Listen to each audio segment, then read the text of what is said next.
बिस्मिल्लाहिर्रहमानिर्रहीम। अस्सलाम वालेकुम नाज़रीन, मैं हूँ साकिब बशीर। आज सुप्रीम कोर्ट ऑफ पाकिस्तान से एक वजाहती नोट आया है इलेक्शन कमीशन ऑफ पाकिस्तान के लिए, और उस पर इलेक्शन कमीशन क्या सोच रहा है इस पे बात करेंगे। और जो मखसूस नशिस्तों का फ़ैसला था PTI के हक़ में 12 जुलाई को फ़ैसला आया था, और आज एक दफ़ा फिर सुप्रीम कोर्ट ने इलेक्शन कमीशन को याद कराया है कि आप सुप्रीम कोर्ट के फ़ैसले पर अमल नहीं कर रहे। आज जो वजाहत आई है, ये वजाहत जिस टाइम पे आई है वो टाइमिंग बड़ी इंपॉर्टेंट है कि एग्जैक्टली आज के दिन जो हुक्मरान इत्तेहाद है उन्होंने ये जो है वो एक प्लान बनाया था कि आज वो आईनी तरमीम के लिए बिल जो है वो लाएंगे, और कौमी असम्बली और सेनेट के इजलास भी बुलाए गए थे। अगरचे ये रात को या सुबह अर्ली मॉर्निंग ये तय हो गया था कि ये अब मामला इतवार तक जो है वो चला गया है, लेकिन आज की जो सुप्रीम कोर्ट की वजाहत है उसने बहुत कुछ जो है वो वाजे कर दिया है। सुप्रीम कोर्ट की 4 सफ़ात की उस वजाहत में क्या लिखा हुआ है, और जो अदलिया और जो हुकूमत है वो कैसे जो है वो आमने सामने आ चुके हैं। इलेक्शन कमीशन के खिलाफ एक और चार्जशीट जो है वो आ चुकी है, इस पे तफसील के साथ जो है वो बात करेंगे। और PTI के हक़ में सुप्रीम कोर्ट से एक अहम फैसला, सुप्रीम कोर्ट ने एक अहम वजाहत जो है वो जारी की है। इस सारे सिनेरियो में तफसील के साथ बात करते हैं। सबसे पहले सुप्रीम कोर्ट ने जो वजाहत दी है उसके चीदा नुकात में आपके सामने पढ़ता हूँ, और उसका जो है वो इम्पैक्ट क्या होगा, उसका असर क्या होगा, ये तफसीलात आपके सामने रखते हैं। एक तो सुप्रीम कोर्ट ने अपने इस वजाहती नोट में 4 सफ़ात का ये वजाहती नोट है, चीदा नुकात में सुप्रीम कोर्ट ने लिखा है कि इलेक्शन कमीशन की वजाहत की दरख्वास्त ताख़ीरी हरबे हैं। इलेक्शन कमीशन वजाहती जो दरख्वास्त है अदालती फैसले पर अमल दरामद के रस्ते में रुकावट है, कि जो फैसला 12 जुलाई को दिया गया था इलेक्शन कमीशन ऑफ पाकिस्तान ने उस फैसले पर अमल नहीं किया, और रुकावट ये वजाहत के नाम पे जो है वो रुकावट बना है। और ये भी कहा गया है कि इलेक्शन कमीशन की वजाहत की दरख्वास्त दुरुस्त नहीं है। सुप्रीम कोर्ट ऑफ पाकिस्तान के 8 जजेस, मेजॉरिटी जजेस, अक्सरियती जजेस जो लार्जर जो है वो फुल कोर्ट में मौजूद थे, उनकी जानिब से कहा जा रहा है कि जो दरख्वास्त है इलेक्शन कमीशन की वो दुरुस्त ही नहीं है। और ये भी सुप्रीम कोर्ट कहती है कि इलेक्शन कमीशन ने खुद बैरिस्टर गोहर को पार्टी चेयरमैन तस्लीम किया, और वो कैसे तस्लीम किया कि जो खत्तो किताबत हो रही थी इलेक्शन कमीशन और PTI के दरमियान, उसमें जो खत्तो किताबत में जो बैरिस्टर गोहर हैं उनको बतौर चेयरमैन तस्लीम किया। इलेक्शन कमीशन वजाहत के नाम पर अपनी पोजीशन तब्दील नहीं कर सकता। और ये भी लिखा है सुप्रीम कोर्ट ने कि इलेक्शन कमीशन की दरख्वास्त के साथ सुप्रीम कोर्ट मुख्तसर हुक्मनामे की बजाय कोई दस्तावेज मौजूद नहीं है। मतलब 12 जुलाई को जो मुख्तसर एक हुक्मनामा जारी किया था सुप्रीम कोर्ट के 8 जजेस ने, उस मुख्तसर हुक्मनामे को ही सुप्रीम इलेक्शन कमीशन ने उठाकर वापस जो है वो सुप्रीम कोर्ट भेज दिया है। कोई दस्तावेज नहीं लगाई अपनी वजाहत के, उसमें कोई सपोर्टिव डॉक्यूमेंट जो है वो उसके साथ जो है वो नहीं लगाया गया। उसके बाद जो सुप्रीम कोर्ट कहती है कि तहरीक इंसाफ की दरख्वास्त के साथ मुतअद्दिद दस्तावेज़ात लगाई गई। इलेक्शन कमीशन की दरख्वास्त के जवाब में तहरीक इंसाफ ने भी PTI सुप्रीम कोर्ट में दरख्वास्त दायर की। अदालत सुप्रीम कोर्ट लिखती है कि मुख्तसर हुक्मनामा के पैराग्राफ नंबर 4 और पैराग्राफ नंबर 5 उसमें वाज़े है, और इन पैराग्राफ्स के मुताबिक किसी सियासी जमात के पास इंतखाबी निशान ना होना उसके कानूनी जो हक है उसको ख़त्म नहीं करते। मतलब जो पार्टी पोजीशन है, उसका जो एक पॉलिटिकल पार्टी का जो राइट है वो ख़त्म नहीं होता अगर किसी से इंतखाबी निशान ले लिया जाए। ये वो बात है सुप्रीम कोर्ट के 11 जजेस ने बड़ा क्लियर अल्फाज में लिखा। 12 जो मखसूस नशिस्तों के केस का फैसला है वो जो है फुल कोर्ट 13 जजेस की थी, पूरी सुप्रीम कोर्ट बैठी थी 13 जजेस की, जिसमें से 11 जजेस ने ये कहा कि ये जो मखसूस नशिस्तों का फैसला है, इस मखसूस नशिस्तों के फैसले से पहले इलेक्शन कमीशन ने 13 जनवरी का जो बल्ले के निशान का फैसला था उसकी गलत तशरीह की थी। इलेक्शन कमीशन की हालत यह है कि इलेक्शन कमीशन मानने के लिए तैयार नहीं है। इलेक्शन कमीशन आज भी डटा हुआ है। इलेक्शन कमीशन कहता है हम आईनी इदारा हैं और हमने सही तशरीह की थी। सुप्रीम कोर्ट के उस मामले को जब वो तस्लीम करने के लिए तैयार नहीं है। और इसके बाद अदालत ये लिखती है कि तहरीक इंसाफ सियासी जमात थी और सियासी जमात है। तहरीक इंसाफ ने आम इंतखाबात में कौमी और सूबाई असम्बलियों में सीटें जीती, ये अक्सरियती फैसला है। सुप्रीम कोर्ट के मुख्तसर हुक्मनामे के पैराग्राफ 3, 4 और 5 पूरा आईनी जो प्लेन जो है वो उसमें बताया गया है, पूरा एक सीक्वेंस के साथ बताया गया है कि जो सुप्रीम कोर्ट के फैसले में कि किसने क्या करना है, कितने दिन उसको दिए गए हैं, पीटीआई के ये जो 39 लोग हैं उनकी क्या पोजीशन है कि उनको पीटीआई डिक्लेयर करना है इलेक्शन कमीशन ने, और जो 41 हैं 41 पीटीआई के एमएनएज हैं उनकी क्या पोजीशन है कि उन्होंने कितने दिनों में एफिडेविट्स देने हैं, डिक्लेरेशन देने हैं और डायरेक्ट डिक्लेरेशन देने हैं, और उसके बाद जो पॉलिटिकल पार्टी है जिस पार्टी में वो जा रहे हैं, जितना टाइम उनको दिया गया है, उस पॉलिटिकल पार्टी के चेयरमैन और सेक्रेटरी जनरल की जानिब से भी एक लिस्ट जो है वो दी जाएगी कि ये जो है वो हमारी पार्टी में लोग शामिल हुए हैं। तो ये सारा प्रोसेस जो इलेक्शन सुप्रीम कोर्ट लिख रही है, हमने उसका सारा प्रोसेस और तरीकाकार उसमें वाजे कर दिया था, उसमें तो कोई कंफ्यूजन किसी लिहाज से नहीं थी। इसके बावजूद जो है वो इलेक्शन कमीशन वजाहत के नाम पर जो है वो आ गया और अमल दरामद जो उसमें रुकावट बना। उसके बाद ये लिखती है अक्सरियती फैसले में कि जो इलेक्शन कमीशन की जानिब से उठाए गए तमाम नुकात को तफसीली फैसले में वाजे किया जाएगा। ये एक बड़ा कैटेगोरिकली इलेक्शन कमीशन के हवाले से या इलेक्शन कमीशन के उस वजाहती नोट पे सुप्रीम कोर्ट ने कहा है। इससे ऐसे लगता है कि इलेक्शन कमीशन पर एक तो 12 जुलाई को चार्जशीट किया गया कि इलेक्शन कमीशन ने गलत जो तशरीह की 13 जनवरी के फैसले की, आज 13 सितंबर को एक दफ़ा, 14 सितंबर को एक दफ़ा फिर जो है वो इलेक्शन कमीशन के जो रवैया है, इलेक्शन कमीशन का जो एक्ट है, उसको चार्जशीट किया है सुप्रीम कोर्ट ऑफ पाकिस्तान ने।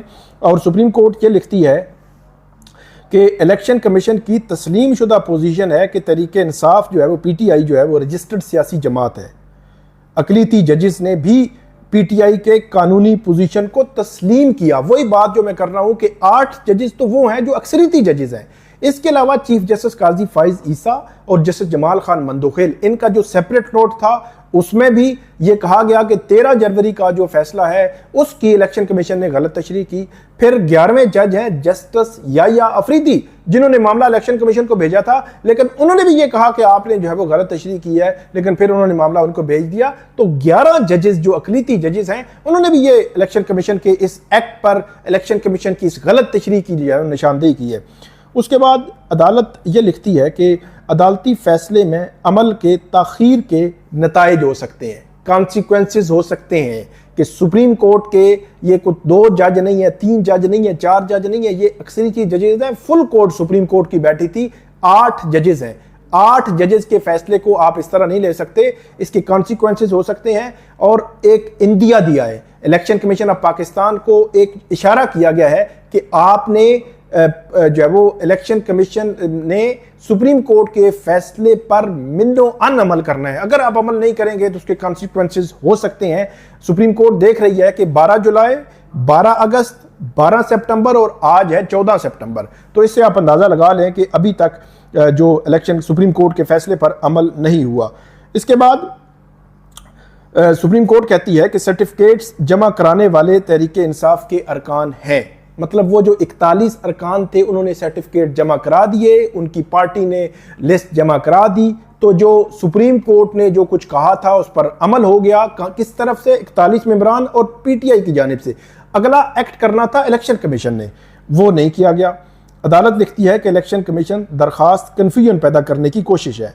इलेक्शन कमीशन 41 अरकान से मुतल्लिक वजाहत के लिए इलेक्शन कमीशन ने सुप्रीम कोर्ट से रजू किया था और बैरिस्टर गोहर अली खान ने भी सुप्रीम कोर्ट में दरख्वास्त जमा कराई थी। सुप्रीम कोर्ट का 12 जुलाई को फैसला वाज़े है, क्लियर है, उसमें कोई कन्फ्यूजन नहीं है। सुप्रीम कोर्ट ये कह रही है। और उसके बाद सुप्रीम कोर्ट ये लिख रही है कि इलेक्शन कमीशन का काम मिनिस्टेरियल से ज़्यादा नहीं था कि एक डाखाना इस लिहाज से कि सुप्रीम कोर्ट ने बड़ी तवील समातें की, कई घंटे जो है वो समातें होती रहीं। फुल कोर्ट बैठी हुई थी सुप्रीम कोर्ट की, इस मुल्क की सबसे बड़ी अदालत जो है वो बैठी हुई थी और उन्होंने बड़ा इन डेप्थ इसको देखा और उसके बाद फैसला दिया। सुप्रीम कोर्ट ये कह रही है कि भाईजान, हमने आपको ये कहा था कि ये पीटीआई है, ये तरीकाकार है, आपने इस पर अमल करना है। तो आपने अमल करने की बजाय उसमें से चीज़ें जो है वो निकालना शुरू कर दी हैं।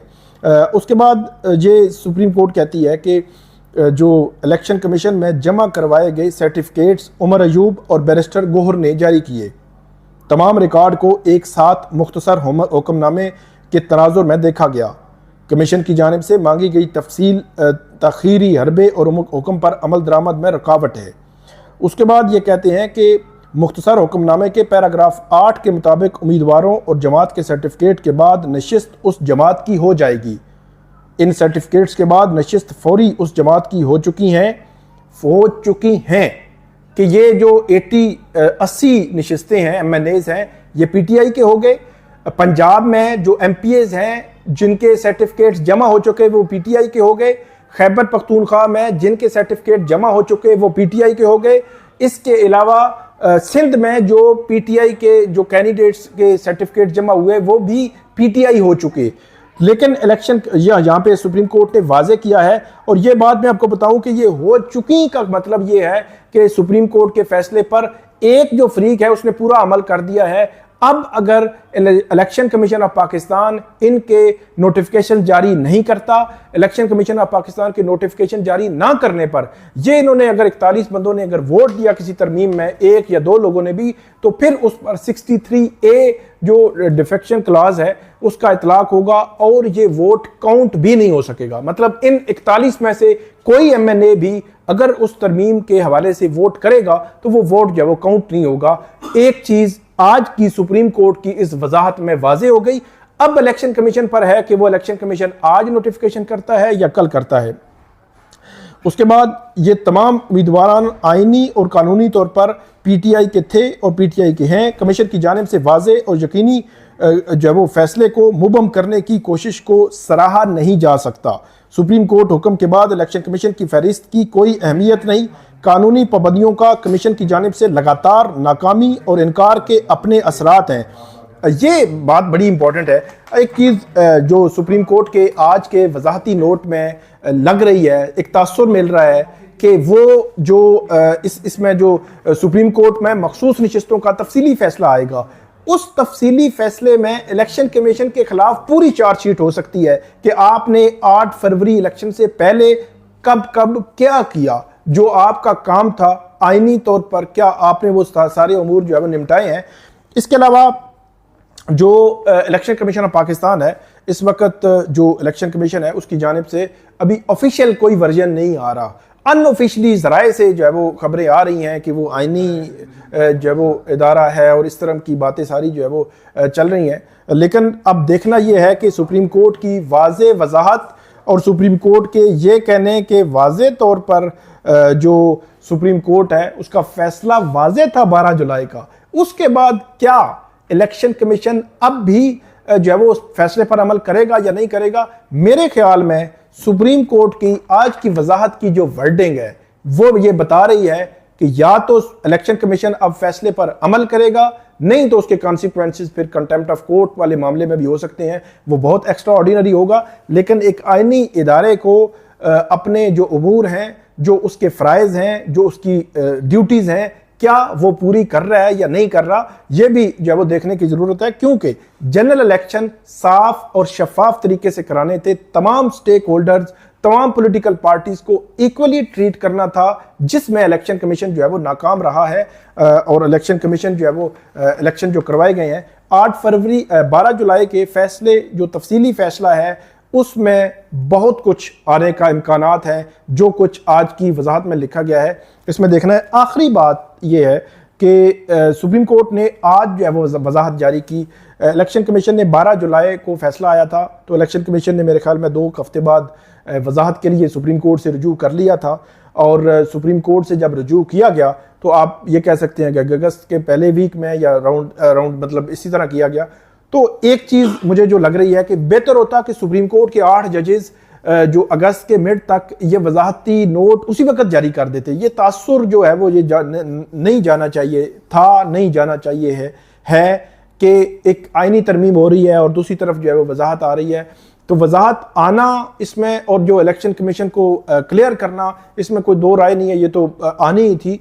लेकिन ये है कि ये पहले आती तो मेरा ख्याल में ज़्यादा बेहतर होता कि तासुर ये जाता है कि जुडिशरी कहीं पे इन्वॉल्वमेंट है या जुडिशरी ऊपर जो है वो देख रही है एक गेट कीपर का जो है वो गेट कीपर के तौर पर जो है वो अपने आप को पोर्ट्रे कर रही है, तो ये चीज़ें जो है उसमें ना होती। तो ये एक बड़ा ही अहम वजाहती नोट है और इस वजाहती नोट के आपके असरात आपको आइंदा आने वाले दिनों में जो है वो नज़र आएंगे।